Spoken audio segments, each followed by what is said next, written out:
오늘은 에베소서 4장 29절 30절입니다. 에베소서 4장 29절 30절 찾으셔서 우리 한 목소리로 함께 읽어드리겠습니다. 자, 찾으셨으면 우리 함께 29절 30절 읽습니다. 시작. 무릇 더러운 말은 너희 입 밖에도 내지 말고 오직 덕을 세우는 데 소용되는 대로 선한 말을 하여 듣는 자들에게 은혜를 끼치라. 하나님의 성령을 근심하게 하지 말라. 그 안에서 너희가 구원의 날까지 이 지식을 받아들이라. 아멘. 제가 한번 말씀을 위해서 간단히 기도하겠습니다. 하나님, 오늘도 저희들이 하나님 앞에 함께 믿음의 백성으로 모여서 주님의 말씀을 묵상하며 이 시간에 주시는 말씀으로 하나님의 음성을 듣기를 원합니다. 성령께서 감동으로 기록하신 귀한 말씀, 성령의 도우심을 따라 또 우리의 영혼을 조명시켜 주셔서 그 말씀의 진리를 깨닫게 하시고 또 말씀 속에 깨닫는 그 진리들을 저희의 삶 속에 잘 실천하고 순종하여 하나님의 거룩한 모습이 저희 가운데 이루어지는 일에 큰 도움이 되도록 이 말씀의 축복을 더하여 주시옵소서. 간절히 구하고 예수 그리스도의 이름으로 기도하옵나이다. 아멘. 사람 누구나 말 실수를 합니다. 말 실수가 없는 사람은 아마 한 분도 없을 거예요.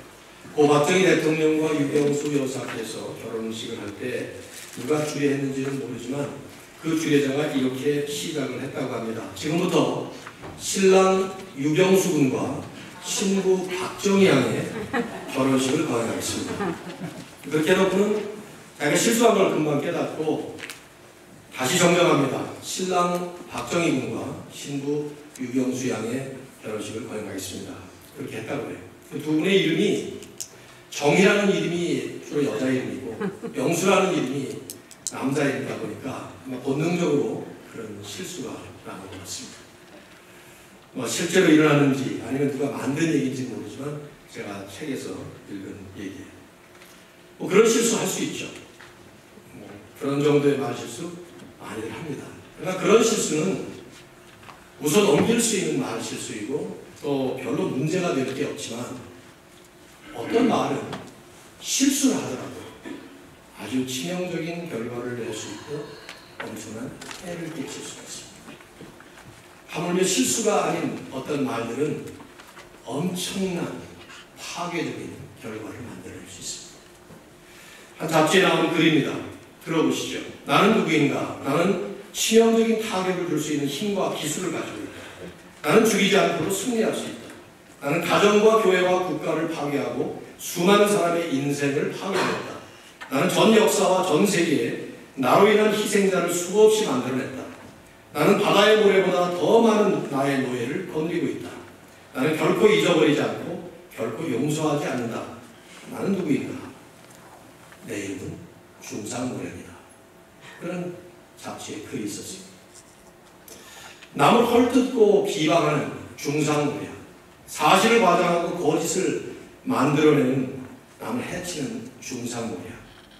이것은 아마 비록 말 한마디에 불과한 작은 행위 같지만 아마 그 파괴력은 그 어떤 것보다도 엄청난 괴력을 발휘하게 될 것입니다. 탈무드에 그래서 이런 글이 있습니다. 말은 손이 없지만 손이 하는 일을 한다. 사람을 죽인다. 그러나 말은 손을 넘어선다. 왜냐하면 손은 가까이 있는 사람만 죽이지만 말은 멀리 있는 사람도 죽인다. 말은 화살 같다. 그러나 화살을 능가한다. 왜냐하면 화살은 막을 수 있지만 말에 쏘아대는 무서운 살상력은 피할 힘이 없기 때문이다. 탈무드에 나오는 글이에요. 말은 무서운 힘을 휘두릅니다. 탈무드의 교훈처럼 손이 없지만 손보다 더 무서운 힘을 가지고 있는 것이 손은 손이 닿는 거리에 있는 대상에게만 해를 끼칠 수 있지만 말은 수천 리, 수만리까지 가서 먼 곳에 있는 사람까지 죽일 수 있습니다. 파괴적인 그 말의 괴력, 저는 세상의 그 어떤 살상 무기보다 훨씬 더 무서운 힘을 발휘하는 것이다. 그래서 말 한마디로 사람의 삶이, 인생이 무너지고 망가질 수 있습니다. 언젠가도 여러분에게 한번 소개해드렸었나요? 한국의 기독교 상담학자로 정태기 박사님이라는 분 계세요. 이분 아주 참 많은 분들 상처받은 사람 치유해주고 상담을 통해서 회복시켜주는 참 훌륭한 사역을 잘하는 그런 분인데, 이 정태기 박사님이 한번 직접 간증하는 얘기를 제가 들은 적이 있는데요. 이분은 한동안 여성들이 모이는 곳을 지나가지 못했대요. 무서워서. 왜냐하면 중학교 때 자기가 자기 누나가 있는데 그 누나 친구들이 한 4명인가 집에 놀러 왔는데 방 안에 이렇게 들어가 있고 그 문 닫힌 문 바깥에 자기가 이렇게 지나가고 있는데 아마 그때 그 시간에 그 누이가 과일이라도 깎듯이 나갔던 모양이에요. 근데 방 안에서 누나 친구들이 하는 말이 들려오는 거예요. 지나가는데, 야, 쟤 태기 봤냐? 쟤처럼 못생긴 애 봤냐? 그런 말이 들리는 거예요. 이 여학생, 여러분 그 나이 때는요, 남자들은, 누나 남자들 다 겪으셨을 텐데, 누나 그러면은 이 환상의 대상이에요. 누님 그러면. 근데 그런 누님 친구들이 몇 사람이 왔는데, 잘 보이려고 얼마나 그랬겠어요? 그런데 들려온 말이, 아, 쟤처럼 못생긴 애 맞냐? 그 말을 들은 거예요. 그 이후 이 정태기 박사는 여자들이 모였다면 피해서 도망다녔대요. 그게 굉장히 오래 20몇 년 동안 그러다가 예수 믿고 참 하나님의 은혜를 체험하고 거기서 회복돼서 치유돼서 지금은 한국을 타고 그런 얘기를 들은 적이 있어요. 말 한마디, 그 사람을 죽이려고 했던 말이니까 그게 그냥 지나가는 말 한마디, 그 한마디 말로 하마터면 그 귀한 한 사람이 정말 하나님 앞에 소중히 지금 쓰임받고 있는 한 사람이 인생을 망가뜨릴 뻔했습니다. 사도 야고보는 그래서 야고보서 3장 5절에 이렇게 아주 강하게 말합니다. 보라, 작은 불이 어떻게 많은 나무를 태우는가? 혀는 곧 불이요, 불의의 세계라. 혀는 우리 지체 중에서 온몸을 더럽히고 생의 바퀴를 불사르나니 그 사는 것이 지옥불에서 나는다. 혀는 능히 길들일 사람이 없나니 쉬지 아니하는 악이요 죽이는 독이 가득한 것이다. 악, 독, 이게 우리의 입에서 우리가 놀리고 있는 혀, 그리고 그 혀를 놀림으로 나오는 말의 놀라운 파괴적인 능력이라는 것입니다. 근데 생각해보면 이 말이라는 것은 하나님께서 인간에게만 주신 가장 경이롭고 신비로운 특이한 선물입니다. 여러분 생각해 보십시오. 동물 중에 말하는 동물이 하나도 없습니다. 개나 고양이나 소나 돼지나 돌고래나 소리는 내죠. 음메스, 멍멍, 야옹 이런 소리들은 내지만 말 한마디 할 줄 아는 동물들은 하나도 없습니다. 심지어 동물의 왕이라고 하는 사자들도 우렁찬 포효 소리를 낼 수 있지만 말은 한마디도 못합니다.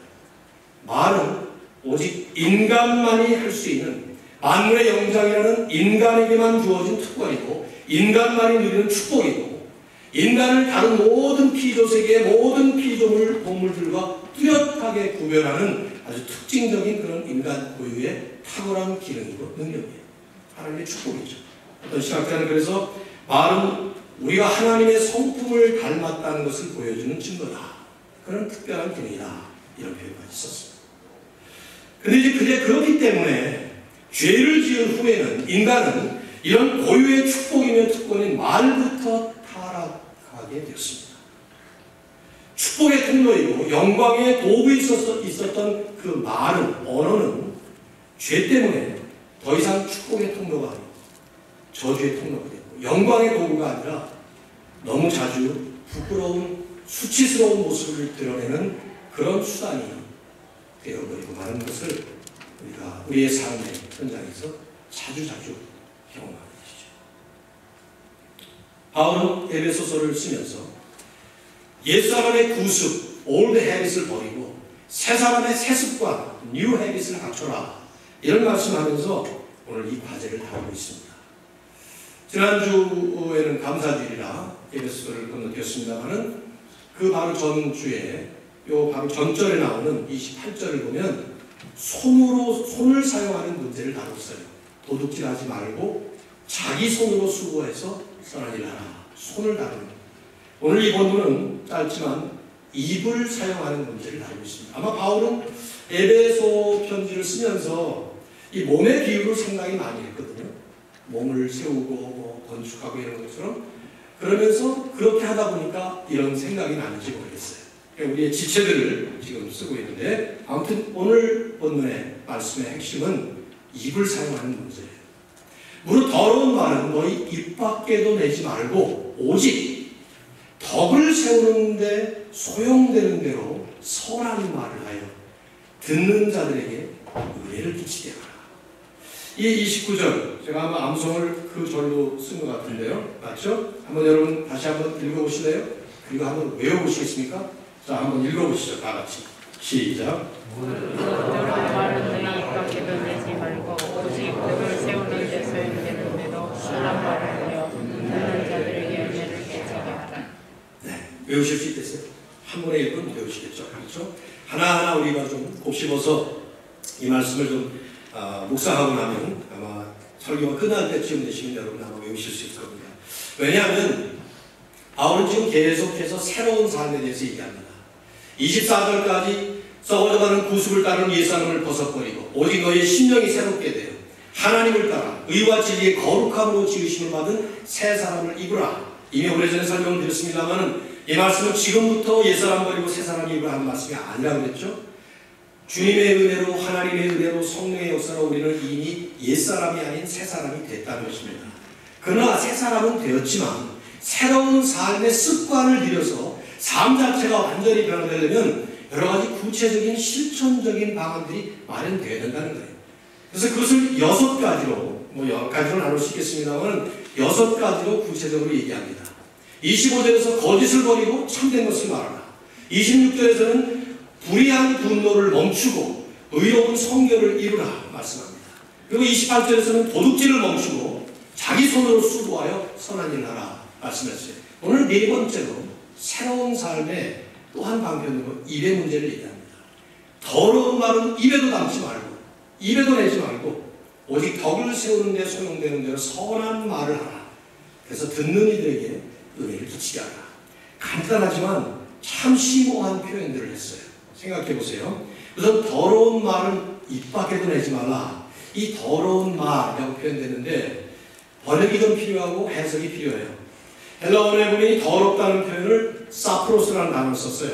영어 성경을 보면 dirty talk이라는 거 번역한 데도 있지만은 evil talk, 그러니까 악한 말 이런 표현을 많이 썼고 이 말은 사실은 원어의 뜻이 썩었다는 뜻이에요. 나무가 썩었든지 특별히 과일이 썩었을 때 사용하는 표현입니다. 마치 썩은 과일이 그 과일을 먹는 사람의 건강을 해치듯이 썩은 과일이 함께 있는 다른 과일까지도 상하게 하듯이 어떤 말은 듣는 사람을 상하게 하고 함께 있는 주변 사람들에게 해를 끼치고 악을 안겨준다는 것입니다. 어떤 것이 그렇습니까? 거짓된 말, 저속한 말, 악한 말, 비방의 말, 험담하는 말, 아까 인용했던 것처럼 중상모략의 말, 이런 것들이 다 그런 거죠. 이것들이 전부 다 듣는 사람 상하게 하고 대상이 되는 사람들을 망가뜨리고 주변에 있는 사람들까지도 망치는 그런 종류의 말이라는 거예요. 그 반대가 뭡니까? 바울은 곧바로 부정적인 것뿐만 아니라 긍정적인 얘기를 합니다. 오직 덕을 세우는 데 소용되는 대로 선한 말을 하라. 덕을 세운다 하는 말이 뭡니까? 여러분, 성경에 참 자주 등장하는 표현이에요. 근데 덕을 세운다 하는 말은 세운다는 말이 중요해요. 영어로 building up이라는 뜻입니다. 바울이 에베소서에서 많이 쓰고 있는 건축 용어예요. building up. 근데 뭘 세우느냐? 덕을 세운다는 말보다는 사람을 세운다는 말이 맞아요. 그렇게 해석하는 것이. 그래서 영어 성경을 읽어보시면 building up others, 다른 사람을 세우는데 소용되는 필요한, 유익한 그런 선한 말을 하라는 것이죠. 중요한 건 사람을 세우는 거예요. 무너뜨리는 게 아니라 세우는 것입니다. 그 한마디 말이 사람을 무너뜨리지 않고 사람을 세워준다 이 뜻이에요. 특별히 그러기 위해서 선한 말을 하라. 이 선한 말, 이 말은 표현이 고상한 표현이나 뭐 교양 있는 표현이라는 뜻이 아닙니다. 뭐 그러면 좋겠죠. 그러나 핵심은 말의 동기와 그 목적과 그 안에 담겨져 있는 숨은 뜻이 선한 것이라 된다는 말이에요. 말하는 동기, 그 목적이 선해야 되고 그 뜻이 선해야 된다 이 말이죠. 것이죠. 오히려 말 표현은 참 고상하고 아주 교양 있게 하는데 내용을 들어보니까 남을 헐뜯거나 비방하거나 남을 무너뜨리는 그런 말 같으면 그건 오히려 악한 말이죠. 선한 말이 아닙니다. 그래서 제가 경험한 바로는 아주 말은 고상하게 하는데 내용 가만히 들어보니까 남 무너뜨리는 말, 이거 더 짜증나는데요. 더 화가 나요. 그런 말을 하면. 결과는 듣는 자들에게 은혜를 끼치게 하라. 그냥 그 글자 그대로예요. 은혜를 안겨주는 말이란 말이죠. 듣는 사람들이 도움을 받도록, 유익을 얻도록, 그리고 하나님의 은혜를 체험할 수 있도록. 외워보실래요? 무릇 더러운 말은 너희 입 밖에도 내지 말고 오직 덕을 세우는데, 즉 사람을 세우는데 소용되는 대로 선한 말을 하여 듣는 자들에게 은혜를 끼치게 하라. 하나님의 의를 덧입은 새 사람이 됐다면, 하나님의 새로운 피조물로 거듭났다면 두말할 것 없이 이제는 말의 변화가 있어야 된다. 그 뜻이에요. 과거에는 비록 내 말이 하나님 모르고 예수님 모르고 성령께서 내 안에 안 계셨기 때문에 죄 때문에 말만 꺼냈다면 사람들을 상처주고 사람들을 무너뜨리는지 그런지 몰라도 이제는 거듭났다면, 성령의 사람이 되었다면, 예수 그리스도를 믿는 하나님의 사람이 되었다면 말을 꺼내면 사람을 세워주고 사람을 격려해주고 붙들어주고 은혜를 안겨주는 그런 말이 되야 된다 하는 것이죠. 특별히 이제 이 말씀을 한 다음에 바울은 30절의 말씀을 덧붙이는데요. 이게 주목할 부분이에요. 하나님의 성령을 근심하게 하지 말라. 왜 이 시점에서 바울이 성령을 언급할까? 생각해 보세요. 지금 계속 구체적인 지침을 얘기하고 있고, 거짓을 버리고 참된 것을, 불의한 분노를 멈추고 성결을 이루라, 도둑질을 멈추고 선한 일을 하라, 자기 손으로. 그러면서 여기도 마찬가지로 제목처럼 더러운 말을 멈추고 선한 말을 하라, 은혜를 끼치도록 그랬는데, 그러자마자 하나님의 성령을 근심하게 하지 말라. 왜 갑자기 성령을 언급할까? 몇 가지 이유가 있습니다. 최소한 3가지라고 저는 생각하는데요. 첫째로 더러운 말은 교회 공동체를 상하게 하고, 교회 공동체가 상한다는 것은 그 교회 안에 운행하시고 교회를 인도하시는 성령의 마음을 상하게 하기 때문입니다. 두 번째로, 이 말씀은 2장 18절의 말씀에 보면 한 성령이라는 표현을 썼죠.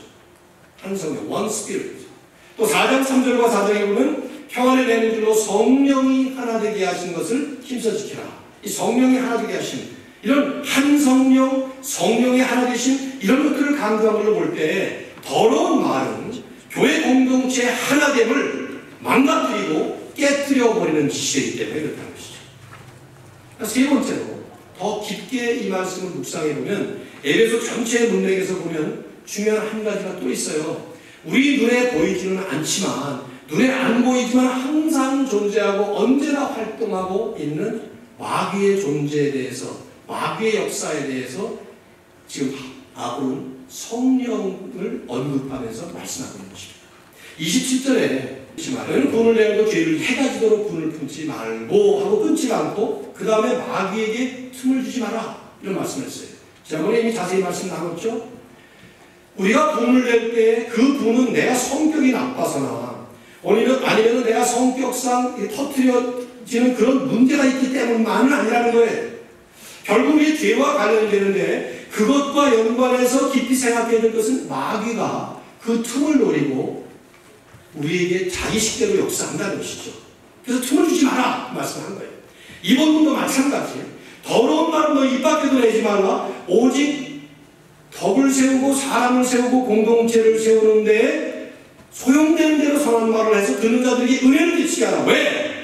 보이지 않는 마귀가 있는데 마찬가지로 보이지 않게 역사하시는 성령도 계셔서 그 성령의 역사를 통해서 이 사단의 괴계를 물리칠 수 있다는 거죠.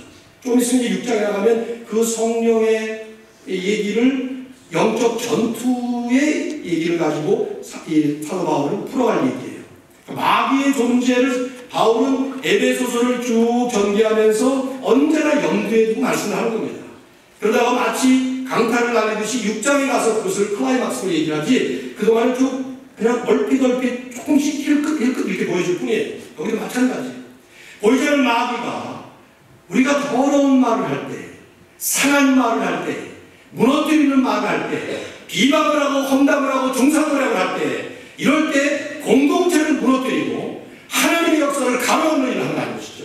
그래서 기억하라. 보이지 않는 성령께서 탄식하지 않도록, 성령께서 근심하지 않도록, 이걸 더 적극적으로 긍정적으로 얘기하면 성령께서 기뻐하시도록 선한 말을 하여 모두에게 은혜를 끼치게 하라. 주목할 표현은요, 성령을 근심하게 하지 말라는 표현이에요. 이 근심하게 하지 말라, 루페오라고 하는 헬라어로는 슬퍼한다는 뜻입니다. 즉 마음이 아프다 그 뜻입니다. 성령이 마음이 아프다는 얘기예요. 성령이 슬퍼한다는 뜻이에요. 근심이라는, 걱정한다는 말이잖아요. 근심은 사실은 그 표현보다는 슬퍼한다 이 말이에요. 더러운 말이 오갈 때 성령은 슬퍼하십니다. 성령이 왜 슬퍼하시고 마음 아파하시는가? 성령은 기본적으로 거룩한 영이십니다. 하나님의 영이고 예수님의 영이기 때문에, 그러므로 모든 거룩하지 못한 것들, 즉 우리가 죄라고 부르는 것들이 행해질 때에 성령은 슬퍼하시는 거죠. 여러분, 우리가 예수 믿으면 우리 안에 누가 계시나요? 성령이 계십니다. 그거 믿으시죠? 우리 안에 성령이 계셔요. 그런데 우리가 더러운 말을 쓰면 내 안에 있는 성령이 탄식하십니다. 이렇게 예수 믿는 성령의 사람들이 모이는 그것을 교회라고 말합니다. 교회 안에서 더러운 말이 오갈 때 성령은 탄식하시는 거예요. 근심하시는 거예요. 슬퍼하신다. 마치 집에서 애들이 다투면 어떻게 돼요? 가장 슬프죠. 가장 되시는 성도 여러분, 어머니든 아버지든 간에, 이번에 우리 땡스기빙 지나시면서 그런 일은 혹시 안 겪으셨을까 생각돼요. 제 생각에 모이셨을 때 가족들이 모이고, 미국의 땡스기빙은 전통적으로 그런 나라 아닙니까? 멀리 있던 가족들까지도 오고, 그래서 모이셨을 때 가족들이 화기애애하게 서로 아껴주고 서로 위해주고, 그런 말 오가면서 맛있는 거 먹고, 얼마나, 여러분 털키도 드셨나요? 거기에다? 저희 집은 털키를 했더라고요. 근데 저는 털키는 좀 슬퍼요. 이 털키만 먹기에는. 저는 삼겹살이 좀 있어요. 그래서 제 아내는 특별 부탁을 했죠. 그것만 가지면 슬프다. 그래서 삼겹살을 만들었는데, 하여튼 그거 이렇게 먹으면서 가족들이 모여서 화기애애하게 나눌 때 이 가장의 마음이 얼마나 기쁩니까? 그런데 같이 모여가지고 화기애애하게 서로 다투고 물고 뜯고 이러면 그걸 보는 부모의 마음이 어떻겠어요? 오늘 저녁에 우리 아이들이 다 모인다니까 이 말씀으로 한번 설교를 하려고 해요. 제발 싸우지 마라. 싸우면 쫓겨난다. 저는 그렇게 얘기를 할 거예요. 같이 모여서. 이게 가장의 마음이죠. 그 가정을 이끌어가는 주의 마음이에요. 교회를 이끌어가시고 내 삶을 이끌어가시는 나의 주인이 하나님이신데, 그 하나님의 영이 성령이신데, 성령께서 내 안에 계셔서 나를 이끌어가는데, 내가 내 안에서 육신의 정욕과 성령의 원하시는 것이 서로 싸워서 성령의 원하시는 말로 나와야지, 육신의 정욕대로 많이 나와가지고 그렇게 되면 내 안에 있는 성령이 슬퍼하시는 거죠. 그리고 교회 공동체도 마찬가지예요. 오늘 이 말씀을 하는 거예요. 여러분, 우리가 주목할 부분은요, 여기 가만히 묵상해보면 믿는 사람들의 언어 생활과 성령님께서 아주 직결된 관계가 있다는 것입니다. 이 말씀을 듣습니다. 특별히 공동체 안에서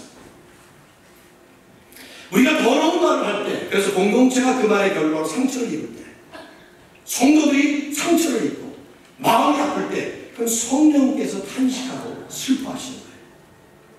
그러나 반대로 좋은 말, 성령의 말, 은혜로운 말, 덕스러운 말, 세워주는 말, 이런 말들을 나눠가지고 모두의 마음속에 은혜가 임할 때, 이건 성령의 마음으로 우리를 축복하시는 것이죠. 성령과 말이 직결되어 있어요. 좀 있으면 바울은 그 유명한 말씀을 한마디 할 판입니다. 술 취하지 말고 성령의 충만함을 받으라. 이게 딱 성경에 한 번 나와요. 성령의 충만함을 받으라. Be filled with the Holy Spirit. 이 말씀이 딱 한 번 나와요. 어디에? 에베소 5장 18절에. 그때도 바울은 그 말씀을 하자마자 곧바로 그 다음 절에 곧 시와 찬송과 신령한 노래로 서로 화답하라. 이렇게 말해요. 서로 화답하라. 우리말의 번역이 그렇지만 이 말의 원뜻은 영어 성경에서 번역한 것처럼 Speak to one another. 성령 충만함이 드러나는 모습이 말이에요. 성령의 충만함을 받으라. 그런 다음에 곧바로 speak to one another. 서로에게 말을 해. 어떤 말? 시와 찬송과 신령한 노래들, 아름다운 노래. 그래서 찬양이 나오고 하나님께서 우리에게 주신 그 마음을 찬양, 가장 우리 인간의 정서를 잘 표현하는 것이 노래 아닙니까? 뭐 노래를 잘하는 사람이 있고 못하는 사람이 있고 그러긴 하지만 그거는 표현하는 이게 말이라는 말이죠. 말과 성령의 역사가 아주 직결되어 있어요. 성령을 근심하게 하지 말라는 이 말을 그래서 여기다 덧붙이고 싶습니다. 우리의 말은 성령을 근심하게 만들 수도 있고 성령 충만의 결과인 축복이 될 수도 있다. 거짓된 말, 더러운 말, 악한 말, 비방의 말 이런 것들은 성령을 근심하게 만들어요. 탄식하게 만들고 슬프게 만들어요. 그러나 반대로 진실한 말을 서로 나누고 깨끗한 말을 서로 나누고 남을 세워주고 격려해주고 은혜를 안겨주는 이런 찬양의 말을 나눌 때 그것이 바로 성령 충만한 삶의 진정한 모습이라는 것입니다. 오늘 우리 교회가 성령의 충만한 교회가 되기를 주의 이름으로 축원합니다. 그러기 위해서는 공동체를 이루어가는 한 사람 한 사람이 성령에 충만해서 입술에서 나오는 말 한마디가 성령의 말로 되어야 되죠. 베드로전서 4장 11절에 너희가 무슨 말을 하려거든 하나님의 말씀을 하는 것 같이 하라 그런 말씀이었어요. 바울은 지금 이 얘기를 성령을 근심하게 하지 말라 그러면서 그 안에서 구속의 날까지 너희가 인치심을 받았느니라 하는 신학적인 이유를 하나 더 설명하고 있어요. 왜 그러냐? 그런 것 없이 마치 성령을 근심하게 하지 말라. 왜 그러냐 하면 너희가 구속의 날까지 인치심을 그 안에서 받았느니라. 이게 무슨 말입니까? 성령 안에서 우리가 인치심을 받았다는 것은 생소한 개념이 아니에요. 1장 13절에서 이미 사도 바울은 에베소서를 시작할 때 성부 하나님이 하신 일, 성자 예수님이 하신 일, 성자 하나님이 하신 일을 설명했습니다. 삼위일체 하나님이. 그때 성부는 우리를 태초에 선택하시고 성자 예수님은 그 안에서 구원받을 수 있도록 역사하시고 성령님은 구원받은 백성들이 구원받은 백성이라는 것을 도장치듯이 인치셨다는 말씀이 나와요. 그렇죠? 인치셨다. 이건 도장 찍었다 이 말이에요. 마치 하나님 앞에 우리가 들어갈 때에 성령께서 이 사람은 하나님의 자녀예요 하고 딱 도장 찍고 보증서를 낸다 이 말이에요. 그럼 꼼짝 못하죠. 하나님이 내 자녀구나. 근데 그 증거가 뭐냐? 성령님이라는 거예요. 그 어떤 것도 비교할 수 없는 진짜 최고의 보증서, 성령님의 보증서를 우리가 찍었다 이 말이죠. 근데 그것이 예수 믿고 구원받은 시작점뿐만 아니라 마지막 구속의 날은 완성되는 그 리뎀션이 완성되는 그날까지 계속해서 그렇게 받았다 이 말이에요. 그러면 시작과 끝 이 두 정점 사이에서 살아가는 우리의 삶 속에 우리는 성령님을 근심하게 하는 삶이 아니라 성령님을 기쁘시게 하는, 하나님을 근심하고 슬퍼하는 삶이 아니라 기쁘시게 해드리는, 하나님의 마음을 시원하게 해드리는 그런 삶을 살아야 된다는 것이죠. 그것이 언어 생활과 직결된다 그 말이에요. 주님은 이미 말에 대한 심각성을 아주 강하게 정말 엄격한 말씀으로 경고하시듯이 말씀하셨습니다. 마태복음 12장 36절을 보면 내가 너희에게 이르노니 사람이 무슨 무익한 말을 하든지 심판날에 이에 대하여 신문을 받으리니 취조받는다는 얘기예요. 내 말로 의롭다함을 받고 내 말로 정죄함을 받으리라. 마지막 심판날에 하나님 앞에 설 때 우리가 우리 입으로 내뱉은 모든 말에 대해서 책임질 거라는 말이에요. 내 말로 의롭다함을 받고 내 말로 정죄함을 받으리라. 근데 주님은 말을 하는 것, 말에 대한 얘기를 하는 것이 아닙니다. 그 말씀을 가만히 묵상해 보시면 바로 앞절에 34절에 이렇게 말씀했어요. 독사의 자식들아, 너희는 악하니 어떻게 선한 말을 할 수 있겠느냐? 이는 마음에 가득한 것을 입으로 말합니다. 마음에서부터 입으로 나온다는 것이죠. 마음에 가득한 것이 입으로 나온다 이 말이에요. 그래서 덧붙이십니다. 선한 사람은 그 쌓은 선에서 선한 것을 내고 악한 사람은 그 쌓은 악에서 악한 것을 내느니라. 결국 마음의 문제라는 것이고 문제의 핵심 근원지는 마음이라는 것이죠. 바울은 지금 그 얘기를 하는 겁니다. 우리가 말을 훈련을 하고 이 말을 어떤 연습을 해서 이 말을 바꾸라 그 뜻이 아닙니다. 지금 바울은 이 마음 깊은 곳에 우리의 심령의 깊은 처소에 성령께서 야고보서 3장 8절에서 그리스도인이라고 하는데 그리스도인이 한 입으로 전혀 정반대되는 두 가지, 말이 안 되는 두 가지를 낼 때 야고보는 이렇게 어처구니가 없이 그러면서도 강하게 시다하게 얘기했어요. 혀는 눈이 두드릴 사람이 없나니 쉬지 아니하는 악이요 죽이는 독이 가득한 것이다. 이 민영했죠. 그러면서 이것으로 우리가 주 아버지를 찬송하고 또 이것으로 혀로 하나님의 형상대로 지음을 받은 사람을 저주하느니 한 입으로 찬송과 저주가 나는도다. 내 형제들아 이것이 마땅치 아니하니라. 샘이 한 구멍으로 어찌 단물과 쓴물을 함께 낼 수 있겠느냐. 있을 수 없는 일이 그리스도인의 삶에서 일어나고 있다 하는 얘기를 지적하고 있죠. 저는 이런 말씀들을 묵상해 볼 때 우리의 문제가 무엇인가 생각해 봅니다. 예수 안 믿었기 때문에 그런가? 교회는 나오는데 예수님 안 믿어서 그런가? 그럴 수 있습니다. 교회는 나오지만 수십 년을 교회 나오지만 예수 그리스도를 통해서 근본적으로 거듭나야 되는 역사가 안 일어났기 때문에 그럴 수 있습니다. 그러나 또 한 가지는요. 예수님 분명히 믿고 거듭났음에도 불구하고 우리의 습관이 안 막혔기 때문에 안 되는 것입니다. 이 습관의 문제는 자기 생각과 달라요. 나는 생각은 다른 생각을 하는데 습관이 되기 때문에 그렇게 나오는 거예요. 예를 들면 사투리가 그런 거예요. 사투리를 쓰시는 분들이 대부분은 본인이 표준말을 하고 있다고 생각한다고 그러더라고요. 미국에 와 계신 분들 가운데 경상도 사투리 쓰시는 분들 보면 종종 뉴욕을 뉴욕이라고 그러시는 분들이 계셔요. 그런 분들 많이 있던 거 모르시나요? 그렇죠? 뉴욕. 본인은 뉴욕이라 그런 거래요, 이게. 그리고 쌀하고 말씀을 하시는데 살이라고 그러신다. 본인은 쌀이라고 그러신대. 그러니까 알고 의식을 하고 말을 하면 말이 쌀도 되고 뉴욕도 되는데 제가 경상도 분을 예를 들어서 죄송합니다. 근데 아무튼 그러면 그게 습관이죠, 습관. 습관이 돼서 그런 거예요. 이게 습관의 문제. 이것이 고쳐지지 않으면 우리는 본의 아니게 사실은 악한 사람이 아닌데 악한 것처럼 될 때가 많이 있습니다. 습관이 바울이 하는 말이 그 얘기예요. 썩어져가는 욕심을 따라 썩어져가는 구습을 따르는 옛사람을 벗어나. 구습, old habit. 예수 믿기 전의 습관. 그러나 이제는 예수 믿었기 때문에 새로운 습관을 들이라는 것이죠. 참 어려워요. 저는 초등학교 3학년인가 4학년 때까지 이북 사투리를 썼어요. 그러니까 집에서 항상 쓰는 말이 평안도 사투리다 보니까 어머니를 오만이라고 불렀고 아버지를 아버지라고 불렀습니다. 뭐 아빠 이런 말은 저도 생소한 말이고요. 그러니까 학교에 가면 선생님이 늘 놀리고 애들도 놀렸어요. 조그만 놈이 이북 사투리를 쓰니까. 막내 동생이 8살 아래인데 걔가 어느 날 와가지고 오빠 혀가 뭐야? 그러더라고요. 혀, 해떼기. 그러니까 말을 듣더라고요. 이북에서 해떼기라고 이 혀를.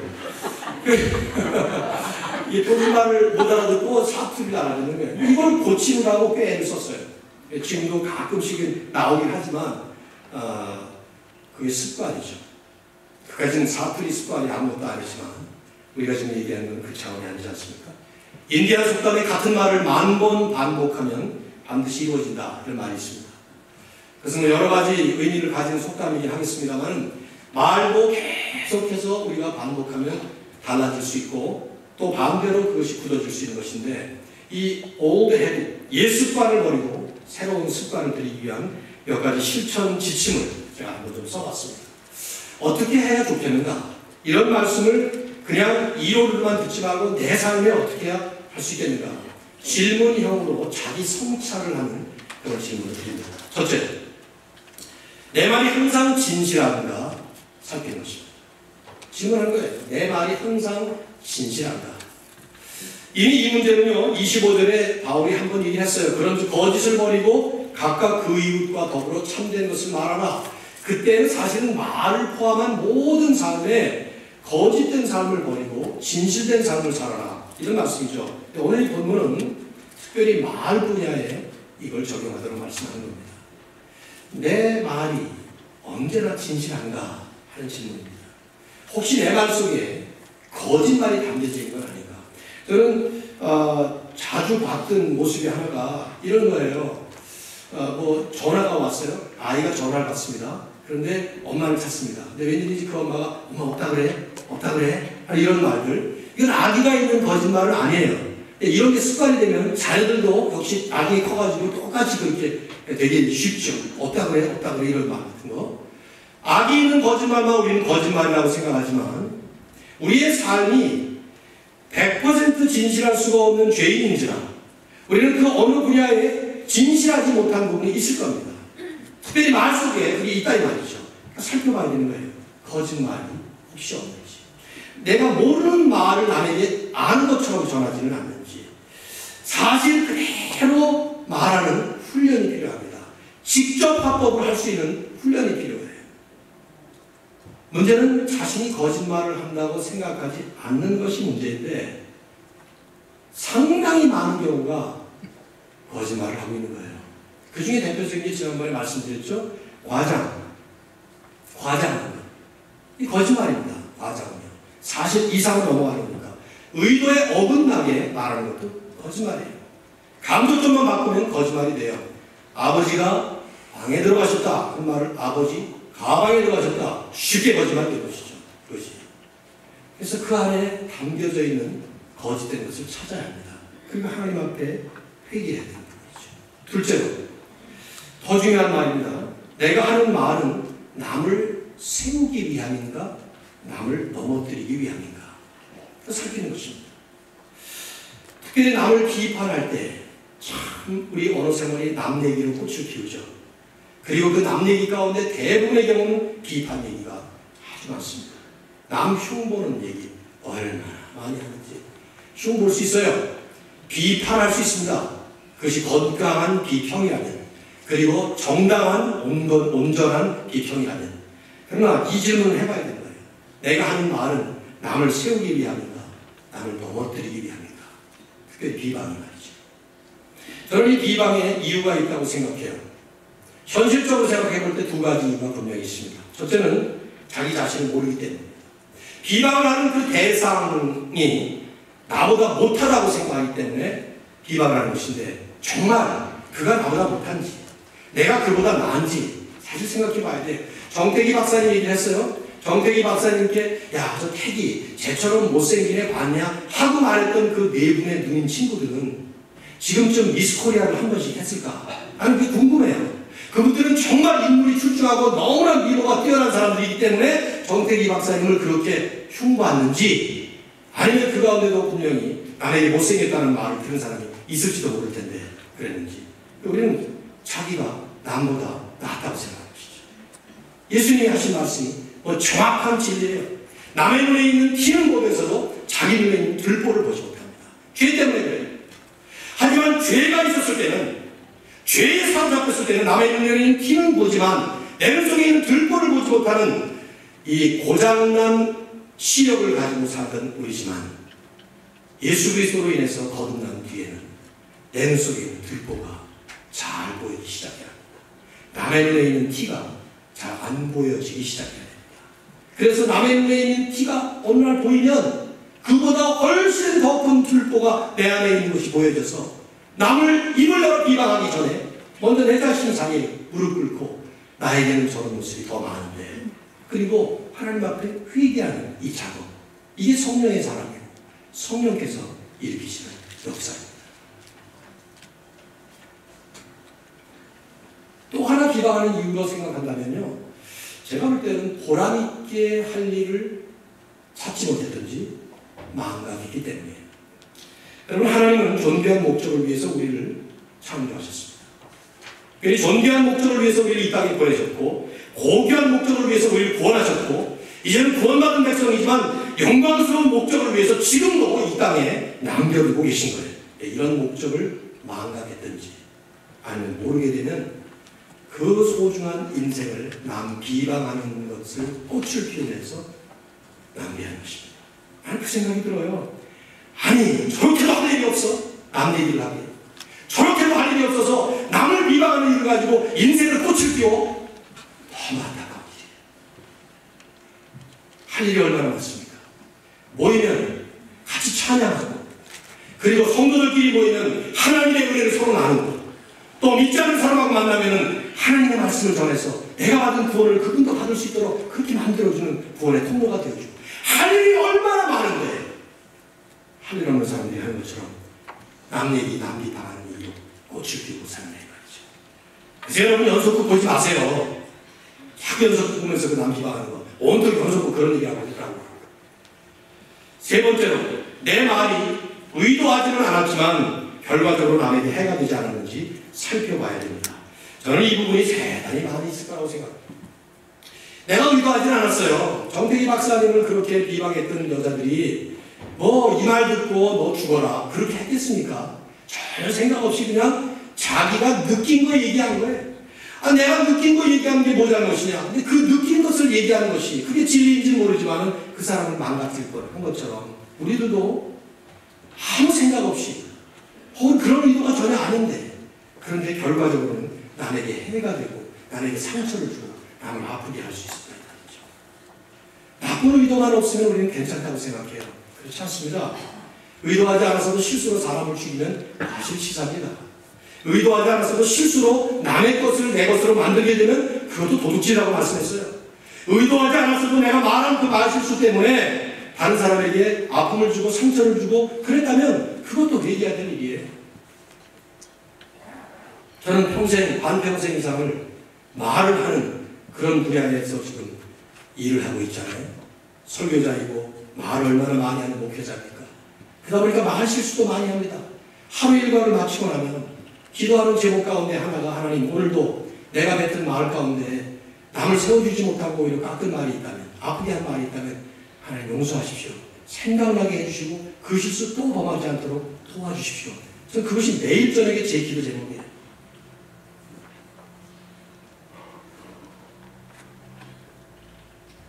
저는 정말 목회자가 되면 안 될 사람이 목회자가 된 것 같아요. 사람을 잘 알아보지 못했더라. 사람을 못 아는 거예요. 그러다 보니까 제 입에서 어떤 말을 하면 처음 뵙겠습니다 하는 말이 잘 나오는 거예요. 근데 목회 처음 시작하면서 처음 뵙겠습니다. 처음 보다니 3번을 봤는데 이 실수가 너무 많아가지고 제 아내를 그때부터 옆에다 세워놓은 거예요. 세워놓고는 처음 보는 사람이 있으면 옆에 국 찔러달라고. 그러면은 국 찔러주면은 이렇게. 근데 이제 그것도 소용이 없더라고요. 그것도. 처음 뵙겠습니다. 제 아내가 하는 말이 그렇게 말하지 말고 반갑습니다. 그렇게 말하면 되지 않느냐고. 그런데 내 마음에 확신이 있어. 이 사람 처음 보는 사람이야. 근데 그건 좀 어디 가서 우리 권사님만 보면 내가 정말 얼굴 든 날씨 없어요. 아유 우리 고건사님 또 고백을 해야죠. 몇 번을 만났죠. 밥까지 먹었어요. 그래놓고 나서 우리 차장님의 여동생이 차권사님이 병원에 입원하셨는데 병원을 찾아갔습니다. 찾아갔는데 차장님이 문까지 내려오셔서 제가 들어가서 이제 기도하러 올라갔는데 옆에 어떤 분이 계신데 처음 뵙는 분이에요. 그래서 제가 이 동네 사세요? 그렇게 바란 거예요. 와, 우리 고건사님 앞에. 이거 제 아내가 막 기절하려고 그러더라고요. 그 집에 돌아가가지고 왜 그런 말을 하느냐고 그냥. 근데 아니 내 마음에 확신이 있는데 처음 보는 사람은 처음 보는 사람. 여자분들 헤어스타일 바뀌고 뭐 복장 바뀌고 그러면 잘 못 알아봐요 제가. 근데 이게 그래서 저는 지금 여러분도 조금 도와주세요. 뭐냐면 어떤 자리에 오랜만에 어떤 분을 딱 이제 그분이 목사님 저 아시죠? 난 이런 분이 제일 무서워요. 그때 어떻게 반응을 보여야 되는지 모르겠어요. 제일 좋은 사람은 목사님 저 아무개고요. 목사님 언제 줄에 섰고요. 뭐 이런 얘기할 때 이러면서 막 살아나. 그때 저는 아주 은혜가 가슴에 살아나요. 저 아시죠? 이럴 때마다 저는 조용히 하는 거예요. 그래서 뭐라고 반응을 해. 목사가 거짓말하면서 몰라요. 진실을 말할 수도 없고 압니다. 그럴 수도 없고 말이에요. 근데 이게 이제 저에게는 아무런 의도하지 않았지만 상처 주는 것 중에 하나였어요. 얼마나 상처가 되겠습니까? 교인들이 볼 때. 그래서 그냥 목회 갑니까? 그런 생각을 이것 때문에 한 적도 여러 번 있는데 이거 사실 뭐 별로 대단한 악의도 없고 제가 모자라서 일어나는 일인데 할 수 없지 뭐 이렇게 말할 수가 없는 거예요. 기도해야 될 일이에요. 그래서 기도 많이 했습니다. 하나님 사람 좀 잘 알아볼 수 있게 해달라. 근데 잘 안 돼요. 하나님 너 그것대로 기도 제목 삼아라 그러시는 것 같아요. 여러분 하루를 마감하실 때 어떻게 마감하세요? 비즈니스 하신 분들은 그것이 여러분의 생각에 꽉 차있는 게 당연하겠죠. 공부하신 분들은 내일 시험 뭐 이런 것들이 꽉 차서 저녁에 기도하실 텐데, 제가 볼 때는 우리가 하루를 지나면서 내뱉은 수많은 말, 나는 어떤 수많은 대화 가운데 나도 몰라 다 기억 못합니다. 녹음기를 놓고 기록을 한다면은 나도 깜짝 놀랄 말들이 수없이 많을 겁니다. 제 기도 제목 가운데는 이것입니다. 내가 왜 이 말을 했나? 왜 이런 식으로 표현을 했을까? 그래서 지금 이렇게 설교도 다 이렇게 섞어서 왔어요. 하나님께서 우리 모두에게 이 말의 특별한 은사를 다 주셨는데, 하나님의 선물이거든요.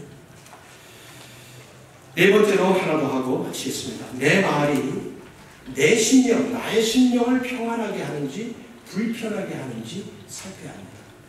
이걸 저는 성령을 근심하게 하지 말라 하는 말씀을 적용 차원에서 풀이한 거예요. 성령을 근심하게 한다 하는 것이 어떤 건가?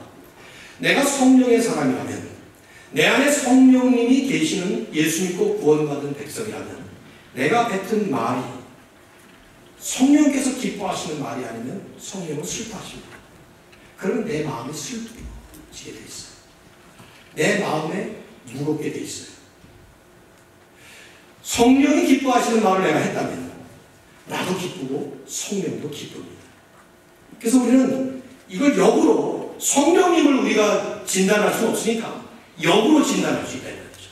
내 마음이 기쁜지 아니면 슬픈지, 내 마음이 기쁜지 아니면 분노하는지, 그거에 따라서 내 안에 계시는 성령님이 지금 어떻게 반응을 보이시고 계시는지 알 수 있다는 거죠. 공동체도 마찬가지입니다. 그러나 여기에 이제 한 가지 문제는 뭐냐면, 기능이 망가졌을 때는 이것이 작동을 안 해요. 몸에 병이 들어옵니다. 균이 들어와요. 바이러스가 들어오면 온 몸의 모든 지체가 그 바이러스를 퇴치하기 위해서 다 같이 연합을 합니다. 그렇죠? 그렇게 해서 일어나는 일이 뭐예요? 몸살 같은 거예요. 감기 바이러스가 들어오면 온 몸이 부들부들 떨리면서 다 열이, 고열이 나면서 다 아파요. 이게 정상이에요. 이것이 건강한 몸입니다. 그런데 위장에 병이 들어왔어요. 위장이 썩습니다. 그런데 다른 기능은 아무렇지도 않아요. 뭐 건강하게 막 뛰어다닙니다. 그러다가 그 사람은 죽습니다. 병이라는 것이죠. 고장난 거예요. 성령은 탄식하고 있는데 내 안에서 나는 기뻐요. 내가 하는 비방의 말 때문에 성령은 계속 탄식하고 있는데 나는 즐겁게 남력을 하고 있는 거죠. 문제가 심각한 것이죠. 공동체도 마찬가지예요. 공동체가 성령이 탄식하기 때문에 모두가 다 탄식하고 모두가 슬프고 모두가 마음이 무거워요. 그 정상이에요. 왜냐하면 더러운 말을 했기 때문에, 그리고 그런 말들이 나눠졌기 때문이죠. 공동체가 기뻐하고 모두가 다 하나님의 은혜에 충만합니다. 성령이 기뻐하시는 것입니다. 나는 이 말씀을 같이 나누면서 이 말 때문에 우리들이 하나님 앞에 책임져야 되는 일들이 저야 말 가지고 사는 사람이다 보니까 말에 민감해요. 성도님들은 어떠냐 이 말이에요. 여러분이나 저나 똑같이 하나님 앞에 섰을 때에 내가 뱉은 말 하나이기 때문에 하나님 앞에 책임을 져야 한다고 할 때 얼마나 이것이 무겁게 받아야 될 말씀인가 하는 것입니다. 우리가 남기는 말, 또 그것이 글로 남는다는 그런 글들은 훌륭한 열매가 되어야 돼요. 그래서 하나님께서 마태복음 12장에서 주님이 말씀하신 것처럼 그 심판날에 내가 뱉은 말로 의롭다함을 받고 그 말로 정죄함을 받으리라 했을 때 잘했다, 참 칭찬할 만하다, 이런 말들을 하고 이런 글들을 남겨야지. 어째서 도대체가 이런 말들을 하고 이런 글들을 남겼냐? 그런다면 우리는 얼마나 하나님 앞에서 부끄럽고 후회스럽겠냐 이 말이죠. 대표적인 것이 성경이에요. 여러분, 성경이 무엇입니까? 하나님의 말씀이죠. 그러나 더 정확하게 얘기하면 이렇게 말해야 돼요. 이 성경은 사람의 말과 글을 통해서 하나님의 말씀이 된 책입니다. 모세로부터 시작해서 지금 에베소서는 바울이 썼습니다. 그렇죠? 사람이 쓴 글이고 사람이 한 말들이에요. 그것을 성령께서 역사하셔서 하나님의 말씀으로 된 것입니다. 어떤 사람의 말과 글은 훗날 성경이 되어서 하나님의 말씀이 되어서 2000년을 내려오면서 두고 온 모든 교회와 성도들에게 힘을 안겨주고 주옥 같은 진리의 말씀이 됩니다. 그런데 어떤 글은 쓰레기로 들어가 버립니다. 여러분 집에 오는 메일 가운데 보면 스팸 메일이라는 게 있어요. 엉터리 정크 메일이 있습니다. 그러면 이메일도 그렇고 전부 다 쓰레기로 들어가 버리는 것입니다. 그런 글들은. 제가 최근에 왜 이 얘기를 하는가? 필라의 몇 분 목사님들과 점심 식사 나눴어요. 목회를 다 잘하시는 목사님들, 저희들이 늘 5명이 모여가지고 같이 점심도 나누고 또 식사도 하고 그러면서 뭐 서로 격려하는데 저를 보고 그러시더라고요. 목사님 편지 받았어요? 무슨 편지요? 무슨 내용을 얘기하는데 전 받은 적이 없는 그런 내용이에요.